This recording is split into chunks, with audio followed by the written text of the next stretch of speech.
Hello friends, welcome to bliss cinemas. இன்னைக்கு நம்ம Tamil டப்பிங்ல release ஆயிருக்க 3000 இயர்ஸ் ஆஃப் லான்ச்சிங் படம் எப்படி இருக்குன்னு பார்க்க போறோம். வாங்க வீடியோக்குள்ள போகலாம். இந்த படம் பார்த்தீங்கன்னா 2022 வருஷம் ரிலீஸ் ஆன ரொமான்டிக் ஃபேண்டசி ஹாரர் படம் சொல்லலாம். இதோட ரன் டைம் பார்த்தீங்கன்னா 1 hour 48 minutes இருக்கு. இந்த படத்தை ஜார்ஜ் மில்லர் டைரக்ஷன் பண்ணியிருக்காங்க. இதுல டில்டா, இட்ரிஸ் மற்றும் பலர் நடிச்சிட்டு இருக்காங்க. இப்போ இந்த படம் எப்படி இருக்கு, பார்க்கலாமா வேணாமா, யாரெல்லாம் பார்க்கலாம் அப்படின்றது இந்த வீடியோல தெளிவா பார்க்கலாம். இப்போ இந்த படத்தோட கதையை பத்தி பார்க்கலாம். நம்ம ஹீரோயினுக்கு பார்த்தீங்கன்னா கொஞ்ச நாளாவே அமானுஷ விஷயங்கள் நடந்துகிட்டே இருக்கு. அவங்க கையில பார்த்தீங்கன்னா திடீர்னு ஒரு நாள் ஒரு ஜாடி கிடைக்குது. அது ஓபன் ஆகி பாத்தீங்கன்னா அதுக்குள்ள இருந்து ஒரு பூதம் கிளம்பி வெளியே வந்துருது. அது இவங்க கிட்ட, நீ 3 வாரம் என்கிட்ட கேளு, அந்த 3த்தையும் நான் செஞ்சு தருவேன் அப்படின்ற மாதிரி அது சொல்லுது. ஆக்சுவலா பாத்தீங்கன்னா இந்த பூதம் பல வருஷமா அந்த ஜாடிக்குள்ளேயே இருக்கு.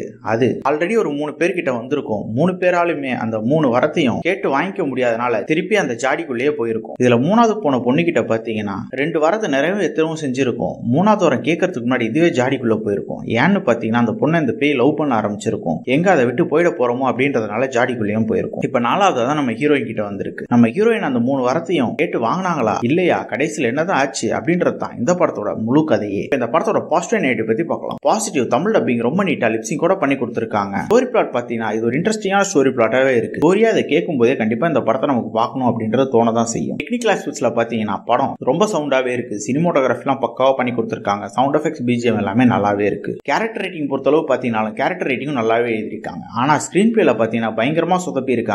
படம் பயங்கர ஸ்லோவா ஏனோ தானோ எழுதி எடுத்து வச்ச மாதிரி தான் இருக்கு. பல சீன்ஸ் நம்ம பல படங்கள்ல பார்த்து பழக்கப்பட்ட சீன்ஸ் இருக்கு. அது மட்டும் இல்லாம அதையும் இன்ட்ரெஸ்டிங்கா இல்லாம எழுதி எடுத்து வச்சிருக்காங்க. ஓவராலா பாத்தீங்கன்னா இது ஒரு ஒன் டைம் வாட்சபிள் படம்னு சொல்லலாம். வேணும்னா ட்ரை பண்ணி பாருங்க. இன்னொரு வீடியோல சந்திக்கலாம். தேங்க்யூ.